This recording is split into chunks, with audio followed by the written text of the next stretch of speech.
नमस्कार दोस्तों। आज मैं आपको एक छोटा सा प्रेरक प्रसंग सुनाऊंगा। प्रेरक प्रसंग का शीर्षक है सहायता। मैं पैदल घर आ रही थी। रास्ते में एक बिजली के खंभे पर एक कागज लगा हुआ था। पास जाकर देखा, लिखा था, कृपया पढ़ें। इस रास्ते पर मैंने कल एक 50 रुपए का नोट गंवा दिया है।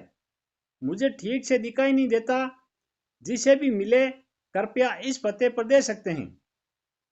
यह पढ़कर पता नहीं क्यों उस पते पर जाने की इच्छा हुई। पता याद रखा। यह उस गली के आखिरी में एक घर था। वहां जाकर आवाज लगाई तो एक वृद्धा लाठी के सहारे धीरे धीरे बाहर आई। मुझे मालूम हुआ कि वह अकेली रहती है। उसे ठीक से दिखाई नहीं देता। मां जी, मैंने कहा, आपका खोया हुआ 50 रुपये मुझे मिला है, उसे देने आई हूं। यह सुन वह वृद्धा रोने लगी। बेटा, अभी तक करीब 50-60 व्यक्ति मुझे 50-50 रुपए दे चुके हैं। मैं पढ़ी लिखी नहीं हूं, ठीक से दिखाई नहीं देता। पता नहीं कौन मेरी इस हालत को देखकर मेरी मदद करने के उद्देश्य से लिख गया है।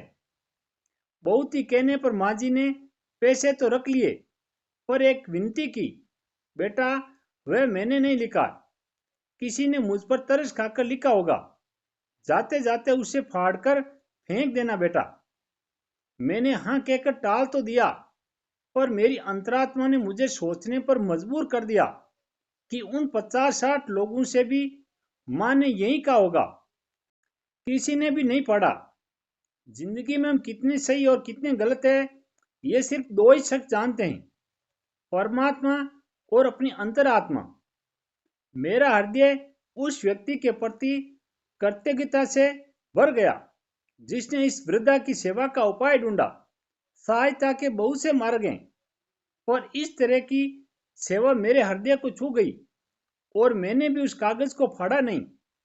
मदद के तरीके कई हैं, सिर्फ कर्म करने की तीव्र इच्छा मन में होनी चाहिए। कुछ नेकियां और कुछ अच्छाइयां अपने जीवन में ऐसी भी करनी चाहिए जिनका ईश्वर के सिवा कोई और गवाह न हो।